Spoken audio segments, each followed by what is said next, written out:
You heard the sign. We're starting. Welcome, welcome on a beautiful fall day. Nice to see many of you still showing up, even though it's just lovely out. Weird to me that this is November. This is kind of what I remember October was like, but not supposed, global warming is not part of this class. But what is part of this class is what we doing this week. We are doing today the history of radio, next time television, next week the history of movies on Tuesday, and the internet on next Thursday. And then we're coming up on Thanksgiving. Yay. Those of you who see I bring animals to class, I'm thinking, well, we'll definitely one of these days have Big Red, my gay turkey. Yes, he's really gay. He likes roosters, not into hens. But anyway, it happens. Thursday, we have a little, I'll post after class, 5-point extra credit quiz. You can do it through Friday. Things we're talking about this week are on your book, page 210 to 235. And all we have is the final exam coming up. The final exam, and I'll look up the date, whatever date it says for our class. I'll leave it open through then, and probably through the Friday thereafter. 20th century, not comprehensive. I will go over it pretty extensively. So that's what we do. Anyway, we'll start a little bit with radio. Distance telephone. Oops.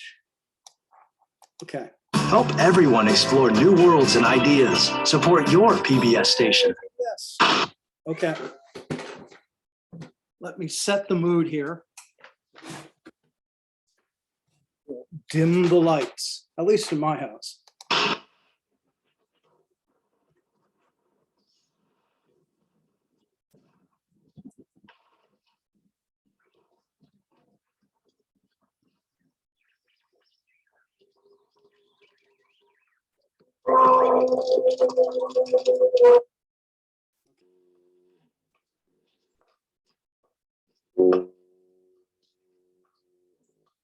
Out of the fog, out of the night, and into his American adventures comes Bulldog Drummond.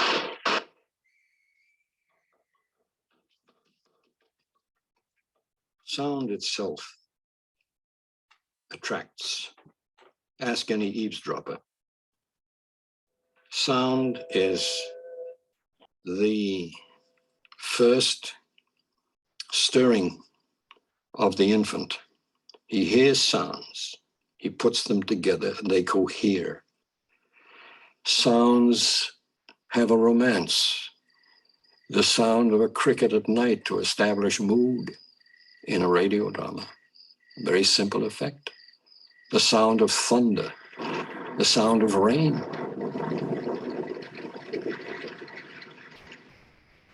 There is no sound on the moon because it takes air to support it. The vibrations of air create the sound. And radio was a medium which employed that magic. Okay. Something to think about. Now, in other classes in the past, I've shown that entire movie because it's really, really good. You're allowed to see it yourself. I have it posted. It's part of the notes here. But anyway, so you see what a difference radio makes. Before then, before the 1920s, the only real big mass medium was print. Magazines, newspapers, books, you're reading. once sound came in. It really in the form of radio, which is our second mass medium. Yeah, we had the phonograph, but it really wasn't a mass medium. The radio was. Everybody heard it. And, you know, Mr. Corwin there gave you the magic. You're sitting alone in the dark and you can hear crickets, thunder. As you saw earlier today in my house, chickens and roosters and ducks. So yeah, it's very evocative. It provokes your imagination. And it's a whole nother world. Radio is personal. You get to choose your own radio, your own stations, your own shows. It's in your home. In the old days, when it first came out, families gathered around the radio to listen to their favorite programs, news, world events, all of the genres that we see on TV, sitcoms, cop shows, quiz shows, all came from radio. What came from television, and we'll get to that next time, reality TV. Anyway, how we got here. Radio. You know, that old dusty thing that sits up at the front of your car or in the corner of your house. Most of us are too occupied with television, our iPods, or video games to really listen to it. But the impact it has had on our world is immense. It all started in 1873 when James Clerk Maxwell showed mathematically that electromagnetic waves could travel through air. Before long, in 1888, Heinrich Hertz demonstrated Maxwell's theory by demonstrating that someone could produce and detect electromagnetic radiation. Then, in 1892, Nikola Tesla used Maxwell's mathematic findings to demonstrate the sending and receiving of radio frequency energy. He proposed that this method could be used for sending and receiving information. But it was Guglielmo Marconi who built the first wireless transmitter in 1896. So very much like the telephone. There's lots of people working on this system. Tesla, just like he did with the electrical grid, showed how radio worked, but he really didn't make a radio. This guy, Guglielmo Marconi, and Guglielmo, by the way, is Italian for Bill. Bill Marconi came up, put everyone else's packages together, and demonstrated the radio. And just like Bell, he was a smart businessman. Not only did he start the radio, he started the Marconi Company, the Marconi Wireless Company, which made radios. Which was capable of sending signals up to 1.5 miles.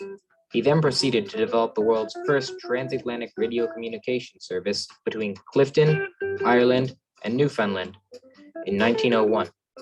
The next evolution in radio technology was the invention of the spark gap transmitter. This device allowed for the production of the first commercially available radio sets, but the spark gap radios were plagued with problems, mainly electrical interference. These were greatly improved with the invention and production of crystal radio sets. The crystal sets were the first widely produced and widely used radio sets in America. These crystal sets were widely used in most American homes by the 1920s. It was the American family's connection to the rest of the country. This was fantastic, but there was still a problem that needed to be fixed. Up to this time, all radio was being broadcast using AM waves. AM stands for amplitude modulation. But the problem was that AM radio is medium range and is prone to be blocked by urban structures. But in 1933, Edwin H. Armstrong invented FM radio. FM stands for frequency modulation. This type of broadcasting method uses a wavelength that is less prone to static. And there is a reason you don't hear much about Edward Howard Armstrong, because Marconi and some of these other people were really good businessmen. Armstrong was a brilliant engineer and inventor, but he wasn't really good at business. He wanted things the way he wanted. And we'll see what happens with that. and blockage. It also has a longer range. With the invention of FM, radio only needed one more evolution to become what you know today. That last advancement was the transistor radio. The transistor radio had particular advantages over the old crystal sets. The transistor sets were much cheaper than the crystal ones, used less power, had a smaller size, and had a very long lifespan. Actually, that brought us up to the early 2000s. Now we have this thing.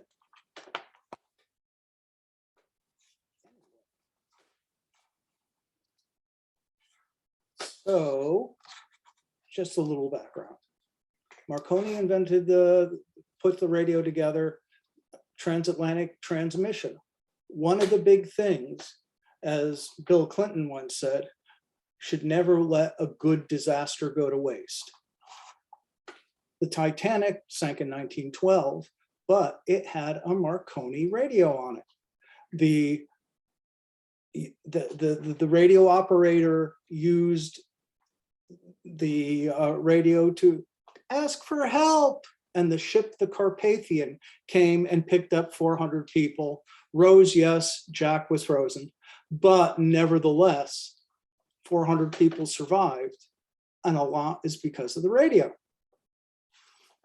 So it became a real thing.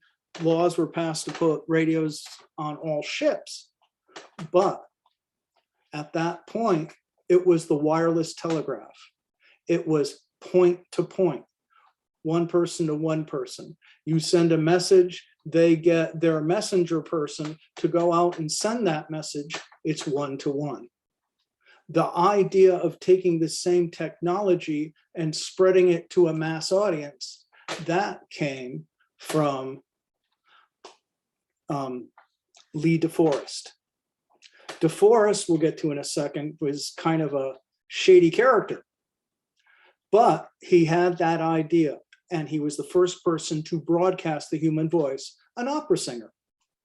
And Edward Fessenden had some of the same ideas, but it was DeForest who really promoted it. So he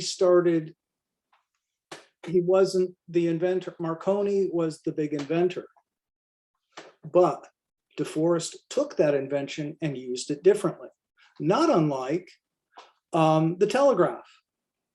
Wheatstone and Gregg were working on that in the UK, but it was Morse who came up with a new way of using it, using the Morse code. Little bit on Lee DeForest. I photographed food in New York and Philadelphia and Paris. DocuSign makes it easier for me to do. Lee DeForest routinely called himself the father of radio. It was even the title of his autobiography. And in a way, he was right. He invented the idea of radio broadcasting.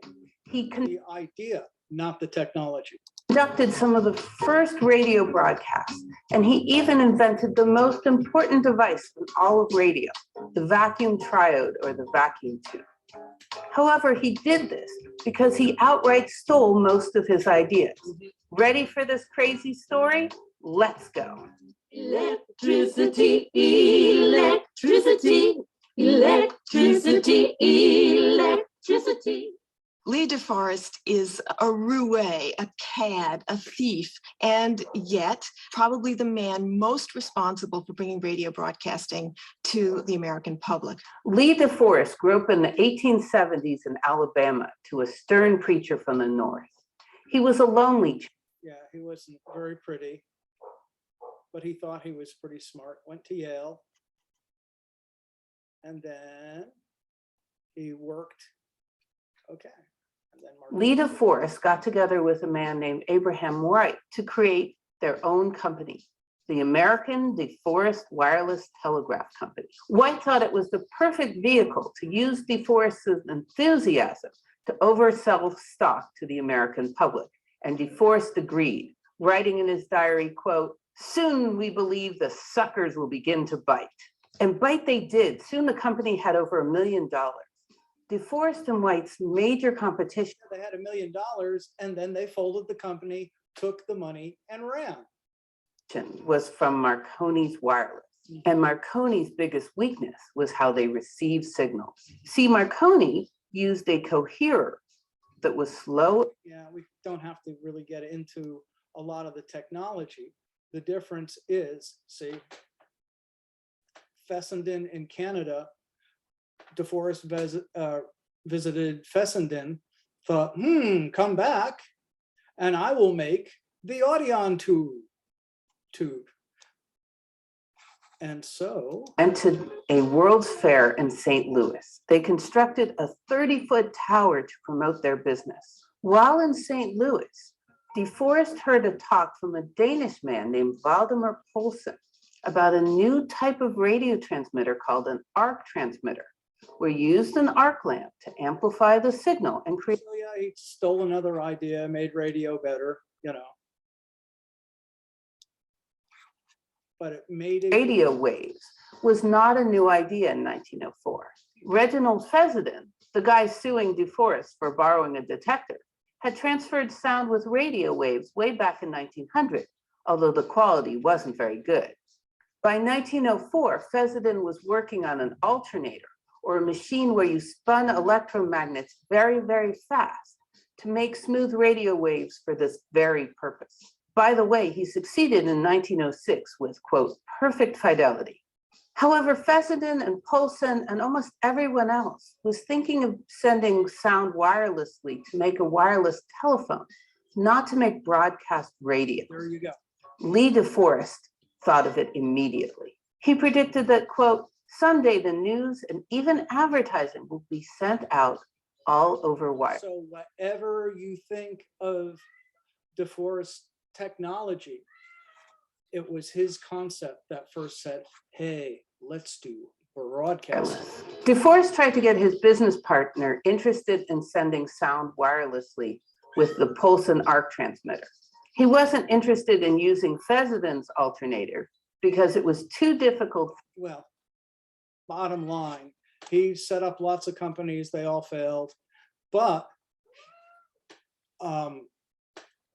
DeForest still is the one who came up with that concept of broadcasting, doing something differently.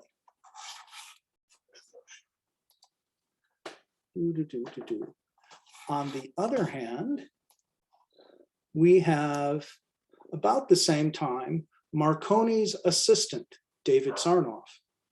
He was on duty when the Titanic sank, and he was like 15 years old. He took some of the messages and he was there. He thought of, I can use this for broadcasting too. The difference is he had the ability to make it happen. He was working for the big company. And at about the same time, and he was in his 20s, he was the same age as you all. And he thought, well, I have this thing, radio broadcasting, but who cares? Let's sink some money into making radios so people will want it. So he started making radios before there was even radio stations to listen to the broadcasting. So people would buy a radio and go, wow, look at that. Again, who used that idea later? Steve Jobs with the iPad. Who knew? Who knew you wanted a phone that takes pictures? No one knew they wanted that until they saw it. David Sarnoff had that same idea 100 years earlier. Make the technology first and the audience will follow. There's a little bit. This is one's. I photographed food in New York and Philadelphia and Paris. DocuSign lets me take care of the business side. I can get release. My name is David Sarnoff. I am known They have an actor doing it, but it gives you an idea what Sarnoff was about. for running RCA Corporation and bringing television into people's homes, covering live events through television that had never been seen before in history. An American genius does not necessarily need to be an inventor. An American genius can be the businessman that brings that invention to the consumer. There you go. He didn't invent anything, but he brought that idea to the American public. the end user, the American public. Without the inventor, there is nothing to bring, but without the businessman, that invention may as well be sitting on a shelf. My philosophy of business is you have to surround yourself with a group of people that are talented, but you have to help them know how to get the right people, hire them, and make stuff happen. The business guy, he knew what he was doing. Here's the real David Sarnoff. That's why they call it the wireless. The British still do. We got fancy and changed it to the radio. This is the old movie star Robert Mitchum. An Italian, Guglielmo Marconi, invented the first workable wireless in 1895. It was not until the early 1920s, however, that radio as we know it began to take hold. It wouldn't have been introduced that quickly had it not been for a young Russian immigrant, a wireless telegrapher named David Sarnoff. David Sarnoff was born in Minsk, Russia in 1891. Rather interesting in Minsk, Russia. They had the Jewish people were persecuted. They came to this country, including his family. The people who kind of ran Minsk at the time were boyars, noble people. The boyar of that part of Minsk where he came from was a person named, well, there's two of them, Vladimir and Polikarp Ziblik. Yes, my great-grandparents were not nice to him. And emigrated with his parents to the United States in 1900. His father died in 1906, and David left school to look for work. He was 15, with an 8th grade education when he became an office boy at American Marconi. He worked his way up to marine operator and assistant chief engineer. He switched to commercial management so as to be, as he put it, where the money was coming in instead of where it was. Yeah, he got away from the broadcasting side to get to the business side because he wanted to see where the money was coming in rather than where it was going out. Going out.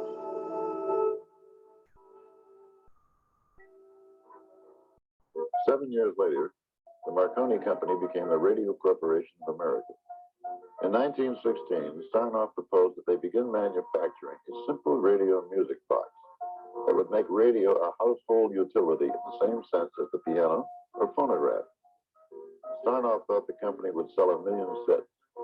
That was a gross underestimate. Nope. He made all those radios.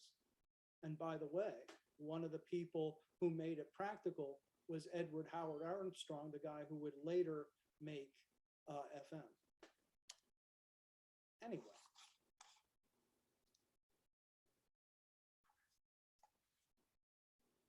Another thing that Sarnoff invented, he invented the radio network. He founded in 1927 NBC. Again, it's about business. At that time, every radio station had its own band and comedians and announcers. With a network, you have one person in a dozen stations, so you're paying 1/10 of the salary. Again, it's all about business. Radio takes off. Everybody and their mother sets up a radio station. That gets a little crazy. The first real commercial broadcaster, KDKA in Pittsburgh, went on the air in 1920. And because you can, turn on the radio and hear music all you want, the phonograph sales went through the floor. No one was using the gramophone anymore because they had the radio. 1926, the Federal Communications Commission starts to regulate media, the radio. If we have free speech, any ideas why the government stepped in to regulate the media here? Any guesses? Did they not want them to say F-bombs on the air like they still do, and they still get in trouble for it? I guess like certain like hate speech and stuff, but I mean, a lot of radio stations, like you said, they do say pretty vile stuff even today. So I'm not really sure. Well, yeah, it is kind of funny. It's kind of almost counterintuitive. The difference is that with the printing press, anybody could set up a printing press. Anybody could set up a web page, but not everybody could be 88.1 on the FM dial. Radio waves are a limited resource. So you need a license to use that resource. And just like a driver's license, if you use that privilege, you can lose your license. Same thing with radio. That is why if you say something, if you curse too much, you drop the F-bomb, you can lose your license because that is a violation of that privilege. So it's not about using bad language or hate speech per se. It's about regulating the privilege of holding a radio station license. Okay, then boom, it really takes off. All of your sitcoms and soap operas and cop shows and westerns. This is the checkers game where grandson and granddad will bond. This is the kitchen. Okay, let's get in. Okay, you get okay. It is happens abroad, but we have tonight is the most important event in radio broadcasting. The opening of the studios at Radio City in Rockefeller Center. And it's still there.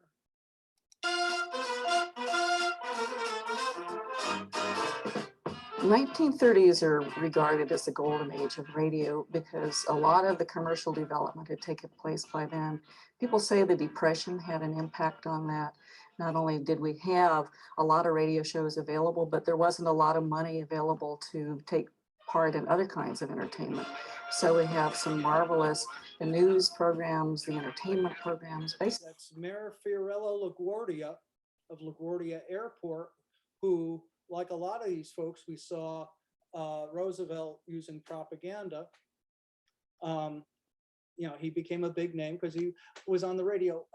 LaGuardia, when there was a newspaper strike, read the funnies to the kids on the radio. This is Jimmy Durante, who is a famous radio comedian. Basically, it all grew to fruition. And see, here's your soap operas being performed live. In the 1930s, it had a captive home market. By the 1950s, television had come on the scene. As a matter of fact, its growth was in, and those shows go to television. We'll get to that next time. Anyway, so radio evolves. It becomes our biggest source of entertainment in the 1930s. And it becomes such a big and powerful thing, people die. Columbia Broadcasting System and its affiliated stations present Orson Welles and the Mercury Theater on the Air in The War of the Worlds by H.G. Wells. When Orson Welles' electrifying adaptation of War of the Worlds aired on the radio 80 years ago, it was said to have sent Americans running into the streets in panic, believing Martians were attacking Earth. But did it really cause mass hysteria? What happened? And where did the story of panicked listeners come from? We have the facts. In 1938, the US was a country on edge due to years of economic depression and the winds of war swirling in Europe. This was the setting when Welles and his troupe took to the air with a faux show featuring a report of an explosion on Mars leading to a Martian invasion. Intermittent simulated news bulletins and music, all based off H.G. Wells' 1898 science fiction novel, The War of the Worlds. This radio show that, according to all of the reports, had sent untold thousands, hundreds of thousands, maybe even millions who knew listeners fleeing their homes. Fake news, as you saw there. The thing is, scroll back just a hair. Yep. The art of fake news. He didn't plan it that way, but if you turn, it was so realistic because they had the news broadcasts with the crackle of the background static and whatnot. It sounded real. And if you didn't tune in at the very beginning to hear that it was a play and not a real newscast, people believed it. Maybe even millions who knew listeners fleeing their homes, grabbing shotguns, loading their family in the car and taking off for the hills because they believed that Martians had landed in Grover's Mill, New Jersey. Americans woke up to their papers the next morning to see headlines about a radio program that had sown terror and panic across the country. The Associated Press included reports like, Pittsburgh, a man returned home in the middle of the broadcast and found his wife with a bottle of poison in her hand saying, "I'd rather die this way than like that." Indianapolis, a woman ran into church screaming, "New York destroyed. It's the end of the world." The Washington Post reported one Baltimore listener died of a heart attack during the broadcast, but no one followed up on the story to provide further details. The New York Times, whose front page people would see somebody stirring in the bushes. Oh, it's a Martian. And they shoot him. So it was a big thing. And it wasn't meant that way, but people took it that way. And we're seeing a lot of that today. Folks using misinformation to get their own way. Ask Big Bird. Or what's happening with Big Bird. Those of you who hadn't heard, he was on a CNN show for COVID for kids. And he was for vaccines for kids.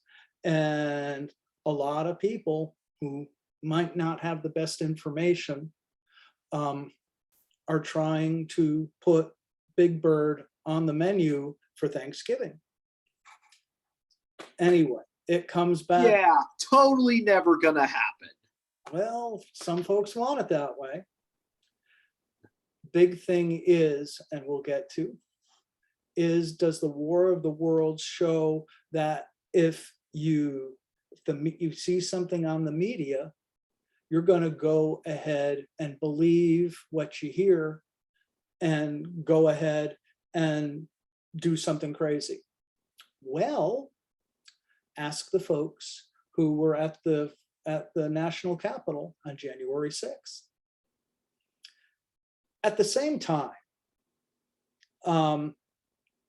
because the FCC required public service to maintain a license, CBS has this idea, oh, let's put on some news. And they hired this guy, Edward R. Murrow, who was a national champion debater.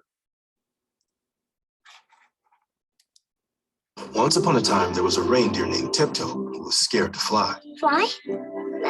Maybe next year. So her friends gave her the greatest gift of all. It's a flying machine! I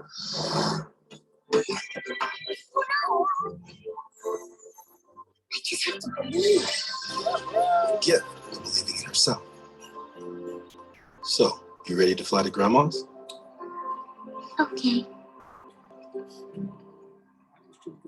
To fly to Grandma's on. In the late 1930s, working for the Columbia Broadcasting System, radio reporter Edward R. Murrow was a witness to history. When Hitler annexed Austria, he broadcast the sound of Nazi troops goose-stepping into Vienna. During the 1940 Blitz of London, Murrow reported live from the rooftops as bombs exploded around him. He flew 25 missions aboard American bombers over Germany, describing the raids to the home audience as orchestrated hell. Murrow's reputation for fearless integrity followed him into the fledgling medium of television. In the early 50s, America was paralyzed by the red-baiting tactics of Senator Joseph McCarthy. In 1954, on his program See It Now, Murrow took a lonely stand against McCarthy's reign of terror. The actions of the junior senator from Wisconsin have caused alarm and dismay amongst our allies abroad and given considerable comfort to our enemies. And whose fault is that? Not really his. He didn't create this situation of fear. He merely exploited it, and rather successfully. Cassius was right. The fault, dear Brutus, is not in our stars, but in ourselves. What he's talking about there, and some things never change, 70 years ago, was a senator from Wisconsin, Joseph McCarthy, who said that the government was full of godless communists. And of course, Russia and China were getting bigger at that time. Mao had just taken over China and people were afraid. And he would wave a piece of paper on it. I have a list of communists. You know what was on that list? Nothing. But everyone was scared because they didn't want to see, everyone did not, you're absolutely right, witch trial. But no one wanted to appear like they were in favor of communists, so he got away with it. And a lot of people lost jobs. Interesting part of this, one of the name, Walt Disney gave his list to the House Un-American Activities Committee a few years earlier, which was similar to what McCarthy was doing. On that list was the original Goofy. Goofy wanted to start a union and Walt fired him. So that same dynamic is still with us. And yeah, we make Murrow out to be a big hero, but there's another side of it.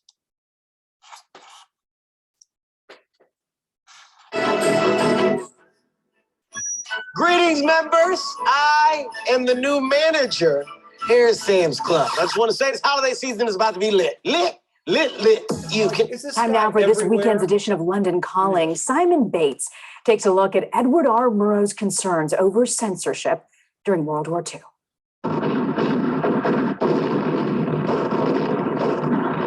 October 1940, Europe is overrun by the Nazis. Britain stands alone against a relentless German bombing campaign. Reporting it all on radio to the American public from this office, opposite the BBC, was legendary CBS News correspondent Edward R. Murrow. This is London.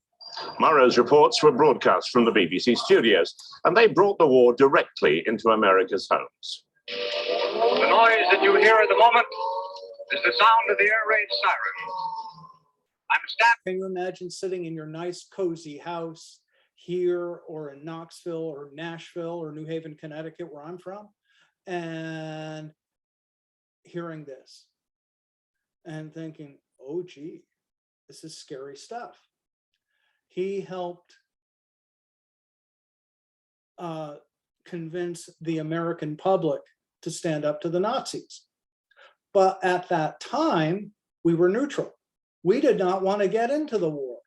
So a lot of folks called him fake news, saying he's making it sound worse than it is. He wants us to get into a war, and a lot of people did. Bias. But then Tojo came along and when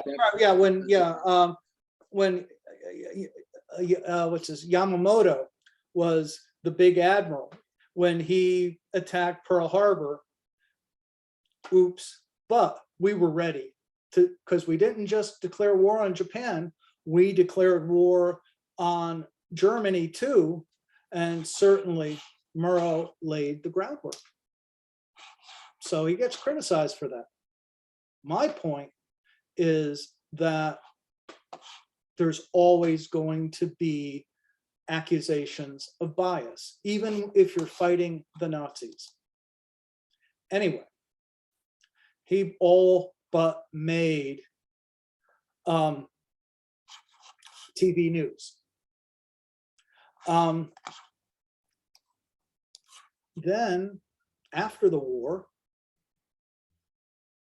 technology changes. Edward Howard Armstrong invents FM in 1933, but stations aren't interested. Why do you think? And we talked about this with the telephone. The early telephone, Johann Rees's telephone wasn't popular. It's timing. What was the problem with better sounding radio in the 30s? David Sarnoff has something to do with it.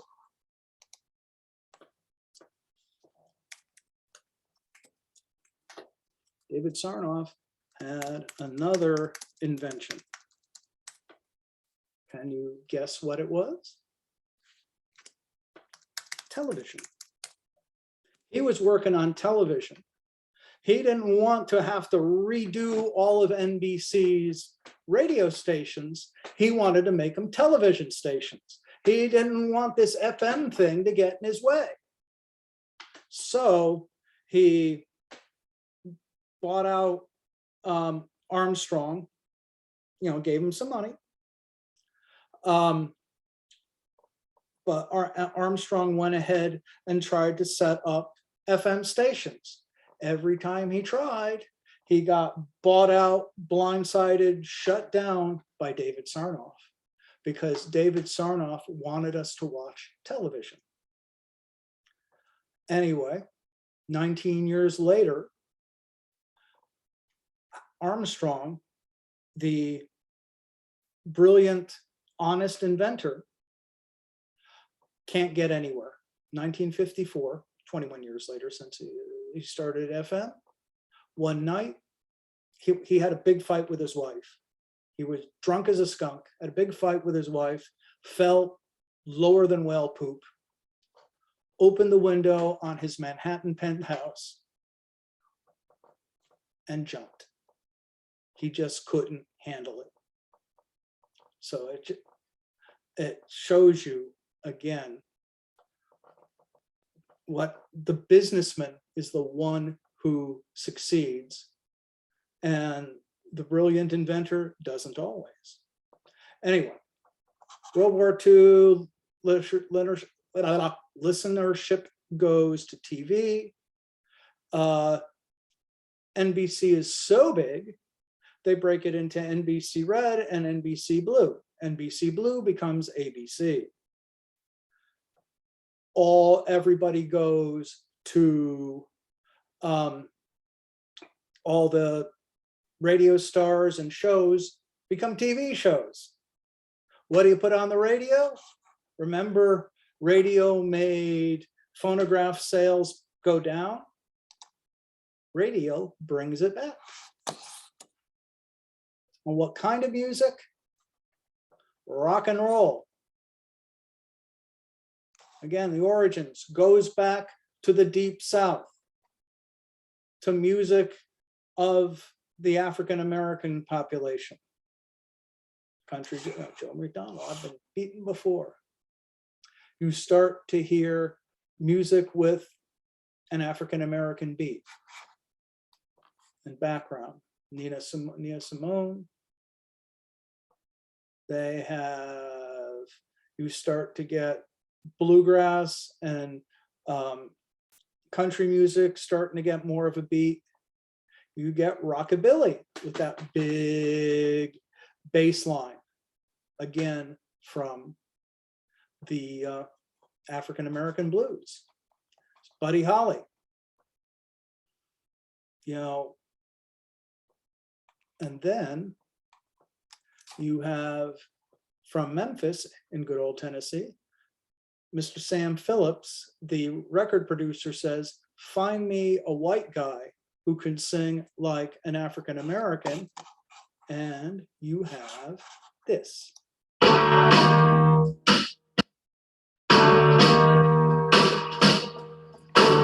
through a party in the county jail. The prison band was there, they began to wait. The band was jumping and the jump began to swing. You should have heard this knocked out jailbird sing that rock. Bing Crosby, that's not. So you getting this new music for young people, different music. Rock and roll, even the term rock and roll is controversial. It is a term referring to a sex act. So it's sex music. So, you know, nice conservative white people get a little nervous, but the kids are listening to that.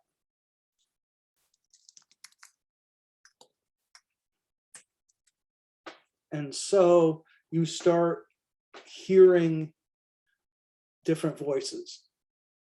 And when you start hearing about the civil rights movement, all of a sudden, that's not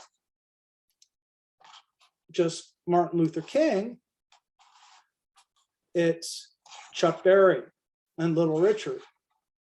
Another interesting thing here, surf music, that guitar, the electric guitar and the pedal steel guitar come from Hawaii. So you're getting all of these different music coming to young people, and it just broadens everybody's perspective. Okay, later, we miss you. You can see it later. So we have that.